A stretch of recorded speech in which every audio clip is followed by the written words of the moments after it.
وایي زه دې تاسې مخ ته یوه خبره اچوم تنتاوي وي ډېر دردېدلی ملا د طالبانو دا دردونه که په امت مسلمه کې پیدا سول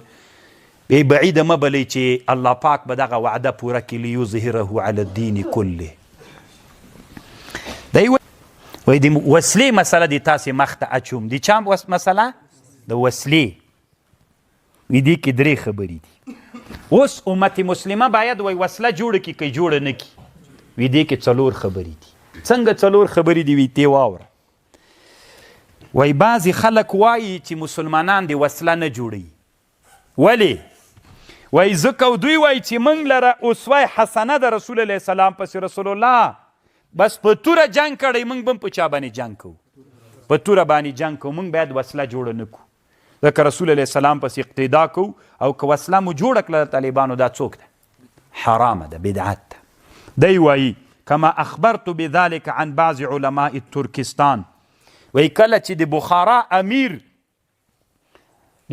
د ترکستان له بخارا روسانو نه ونیولې هلته علماو نه فتوا وغوښتله داسې ورته ویلې چې روسان ډېره وسله لري مونږ وسله جوړه کړو که نه علما ورته فتوا ورکړه نه نه وسله جوړه نه کوي غرق سئ رسول الله اقتدا وکړي خپله الله فتح او کمک راکوي رسول الله توره باندې جنګ کړی ده موږ به هم په توره باندې جنګ کوو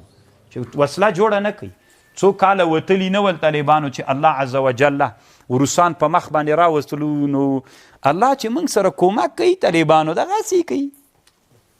موږ ته الله ویلي چې هغوی چې ټانک سره روان و ته له هغه سره پې روان سه تورې سره روان سه په طالبانو روسان راغلل ټول دغه منځنۍ اسیا یې ټوله ونیوله نن بخارا د روسانو د استعمار لاندې ده که نه که د نر بچی ته ورسه بخارا ته ورسه ځه ولې نسي ور 18 کلنه جیلی او هلک طالبانو جومات ته نسي تللی پس له دې به جومات ته ځي بیا چې 18 کلن سو څه فکر کوي چې دا اسلام طرف ته روانه د اسلامي امت وسله څنګه سوله وی بدعت باید د چا اقتدا وکړي بلې ډلې ورته ویلې بله ډله څه وایي وسله جوړه کړو که نه نه وایي په الله توکل کړو موږ ته الله ټول قرآن له دې نه ډک کړی دی قرآن د نبی علیه السلام اخلاق دي نو چې د نبی علیه السلام اخلاق سو باید موږ توکل وکړو اوس ته دې خبرې ته غوږ ونیسه دا بله ډله څه وایي نه نه وسله جوړه نه کړې توکل الله راته ویلي دي که نه ما باندې کله کله بعضې علما رد کوي دي موږ زیړه بشکه باندې لګېږي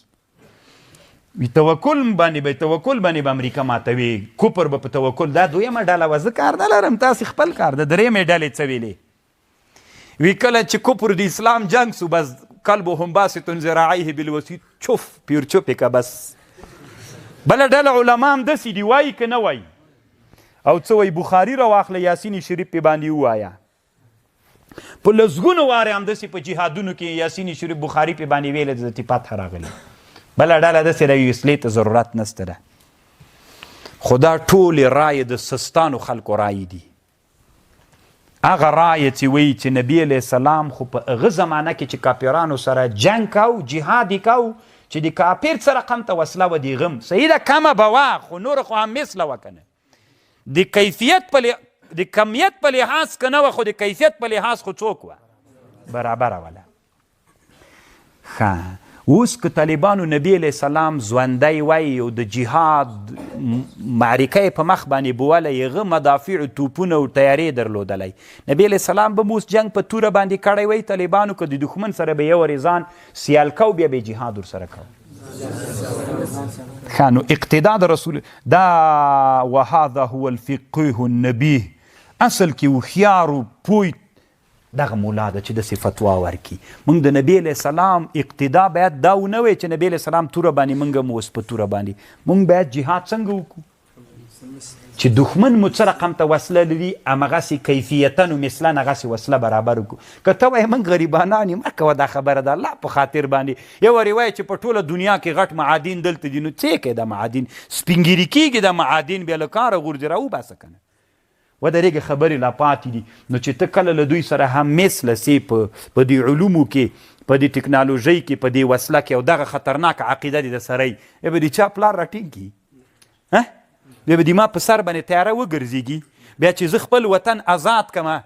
بیا دې هغه مفتي او مولا څه کړي چې بیا به تا ته وایي چې چېرته مه ځه خو تا ته خو چې دا اوس د امت مسلمه دستي له دې قطاره وځي چې الله زر کوه هلته شروع ده، دلته به دغه ابتکار به څوک کوي؟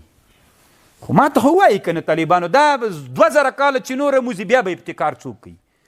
راځئ امت مسلمه طالبانو په ابتکار باندې واچوئ. هغه قوه چې هلته ځي هغه قوه یې په دې باندې مصرف کوي چې دلته کار وکړي، شی را جوړ کړي. شی مو چې جوړ کړو طالبانو ټول عمر بیا موږ ازادۍ کولی سو، دا ومنئ. او که دغه مخلص خلک له دې سرحدونو نه لاړل، هلته ووتل، ورغلل، شهیدان سول، بیا موږ مخلصین دا مو تاسې هم تربیت کړي، وخت هم در باندې تېر کړی دی، وړه خبر خو نه ده دا که نه. بیا به موږ داسې مخلصین خلک 20 کلونو کې بیا تیارو، بیا به دغه ذهنیت ورکو، بیا به طالبانو بیا به همداسې زیزتي بیا به موږ همداسې محتاج پاتې یو، تیاره به نه سو ویستلی، ویستل به نه سو کولی، دوی به په ډرون بمباري کولی سو طالبانو. بیا راځئ یو وارې اصلي شی لاس ته راوړو، چې اصلي شی مو راوړ طالبانو والا بېدینه سړی یم بیا درته جوړ کړمه. لکه ما سره چې شی وي طالبانو والا د ده پلار مني که نه مني، والا د په پلار باندې به یم بیا ګیره مبارک هم پرېږدم او خبرې به هم پې منم، والا ډېر کارونه به وکړي، خو چې زور نه وي خواره ګیره به چی وکړي. علم وکړئ طالبانو، علم، خو داسې علم نه چې د دین د اعداد دپاره وي. په تنګېږئ مه طالبانو، لا خبرې پاتې دي تر اوسه پورې.